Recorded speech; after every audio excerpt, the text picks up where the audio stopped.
नमस्कार। Voice with Kushwaha channel में आप लोगों का स्वागत है। और आज की कहानी है शिकायत। शादी क्या किया, उनकी खरीदी हुई गुलाम हो गई। जब जी में आया फोन कर देंगे। डार्लिंग, आज कुछ लोगों को डिनर पर बुलाया है, खाना तैयार रखना। कभी कोई कहीं से आ रहा है तो कोई कहीं से। जब कहती हूँ तुम्हारे बच्चे को संभालो या खाना बनाओ तो बड़े प्यार से कहेंगे, डार्लिंग तुम खाना ही इतना अच्छा बनाती हो कि बस खाने वाले उंगलियां चाटते रह जाते हैं। आकाश को मैं आकर संभाल लूंगा। अब मैं क्या बताऊं, नमिता के यहाँ 4 और रितु के यहाँ 2 नौकर हैं।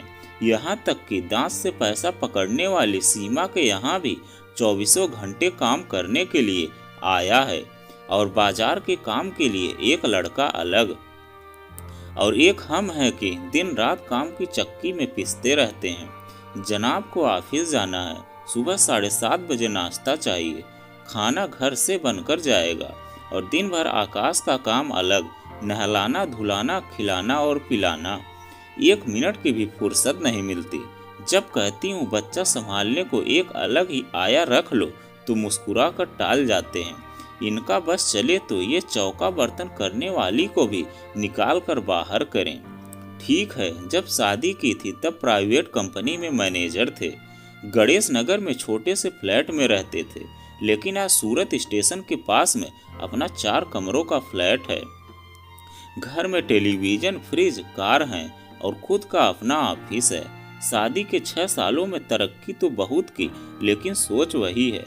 अब कहती हूँ कि आप गाड़ी के लिए कोई ड्राइवर क्यों नहीं रख लेते हो तो झट से कहेंगे, तुम गाड़ी चलाना क्यों नहीं सीख लेती। विदेशों में भी तो लोगों को नौकर नहीं मिलते, अपना काम खुद ही करना चाहिए। दिल जलकर खाक हो जाता है। आखिर तरक्की का मतलब ही क्या जब इंसान अपना स्टैंडर्ड भी मेंटेन न रख सके। पड़ोसी क्या सोचेंगे, कम से कम इतना तो समझना चाहिए। कमला के कदम तेजी से सड़क पर बढ़ते बढ़ते अचानक पार्क की 4 दीवारी के पास आकर थम गए। वह घर से इतनी दूर चली आई पर सोचा ही नहीं कि जाना कहाँ है।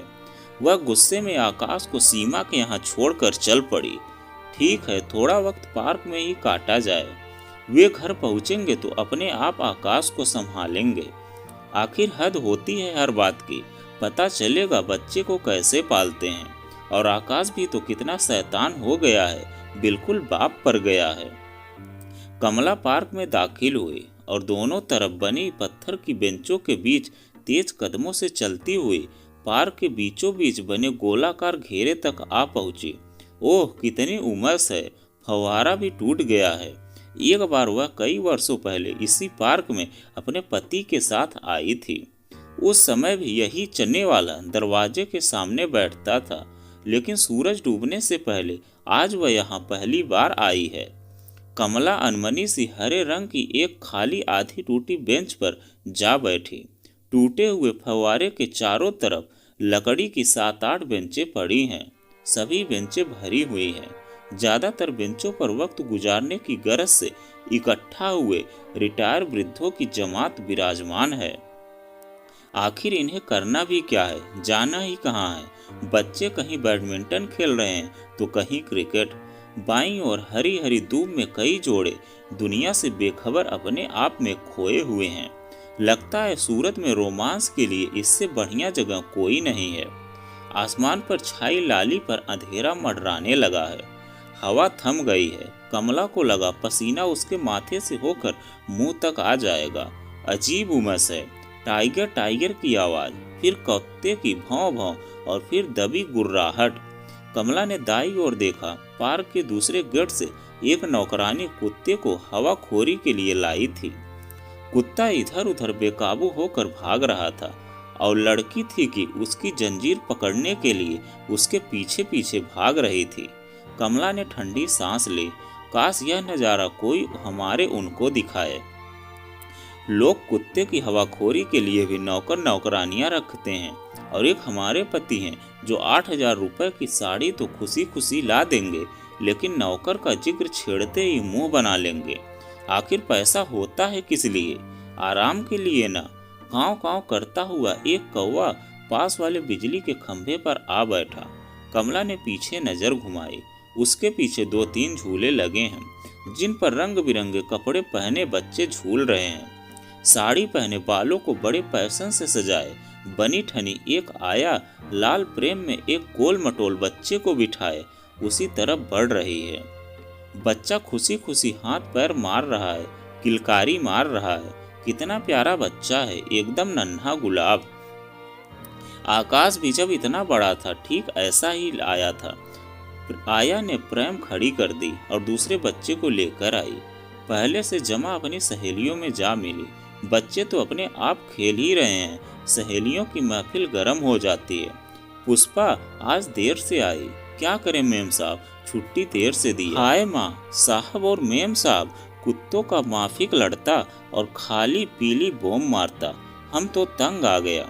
अरे तुम बोला क्यों नहीं कि पार्क में हमारा बॉयफ्रेंड वेट कर रहा होगा, हम देर से जाएगा तो वह किसी और के साथ मौज उड़ाएगा। हाय माँ, मालूम है जब हमारा साहब काम पर जाता तो हमारी मोटल्लिस मेम साहब 30 नंबर वाले से इश्क फरमाता है। ऐसा भी होता है, उसका भेजा खल्लास हो गया है। दिन भर फिल्मी गाने गाता, शाम होते ही साहब मेम साहब क्लब जाता और भेजा खाने को बच्चा लोगों को हमारे पास छोड़ जाता। अच्छा ले पुष्पा, आ तेरा रोमियो देख तुझे बुला रहा है। ठाठ है तेरे, हमें तो कोई देखता ही नहीं। पुष्पा प्रेम छोड़कर भागी। पीछे उसकी हम उम्र और उम्र में बड़ी सभी सहेलियां हंस रही हैं। अरे यह रोमियो तो हमारी ही बिल्डिंग का चौकीदार है। ओह, तो यह चौकीदारी हो रही है। कमला मन ही मन सब सोचकर हैरान हो गई। मासूम बच्चे को प्रेम में शायद अपने अकेले होने का एहसास हो चुका था। उधर पुष्पा और चौकीदार बाहों में बाहें डाले मस्ती कर रहे थे। अरे यह क्या, बच्चा जोर जोर से रो रहा था, कान के पर्दे फटे जा रहे थे।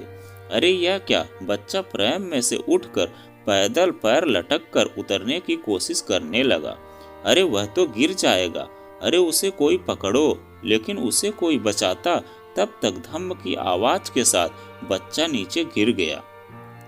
वहां से उठकर छेड़ी हुई बाघिन की तरफ पुष्पा आती है और बच्चे को उठाकर तड़ तड़ 2 चांटे जड़ देती है। हमको बात भी नहीं करने देगा। बच्चा सहम कर चुप हो जाता है, लेकिन कमला को लगा जैसे किसी ने तड़ तड़ 2 चांटे उसके गालों पर बेरहमी से रसीद कर दिए हों और मारने वालों के हाथों के निशान उसके गालों पर उभर आए हों। मेरा आकाश, एकाएक कमला चीखती हुई उठी और बदहवास पार्क के दरवाजे की तरफ भाग खड़ी हुई। लिफ्ट से निकलकर जैसे ही तेज कदमों से कमला सीमा के फ्लैट की तरफ बढ़ी कि अचानक उसके कदम रास्ते में खड़े आकाश को गोद में उठाए मुस्कुराते पति को देखकर थम गए। मम्मा, आकाश ने दोनों बाहें उसकी तरफ फैला दी। लपक कर कमला ने उसे अपने गले से लगा लिया और पूरी तरह चूमती हुई उसे अपने फ्लैट की तरफ भाग खड़ी हुई। पीछे से उसके कानों में पति की आवाज टकराई, लेकिन कमला के पास पति की बात का उत्तर देने को शब्द नहीं था, सिर्फ आंसू थे। और जो शिकायत अपने पति से थी वह भी अब शांत हो गया, क्योंकि उसके सवाल का जवाब उसे मिल गया था। तो दोस्तों, यह कहानी आपको कैसी लगी कमेंट में लिखकर जरूर बताइएगा। अगर आप हमारे चैनल पर नए हैं तो प्लीज़ चैनल को सब्सक्राइब कीजिएगा और वीडियो को लाइक कीजिएगा। तो चलिए मिलते हैं किसी नई कहानी के साथ किसी नेक्स्ट वीडियो में।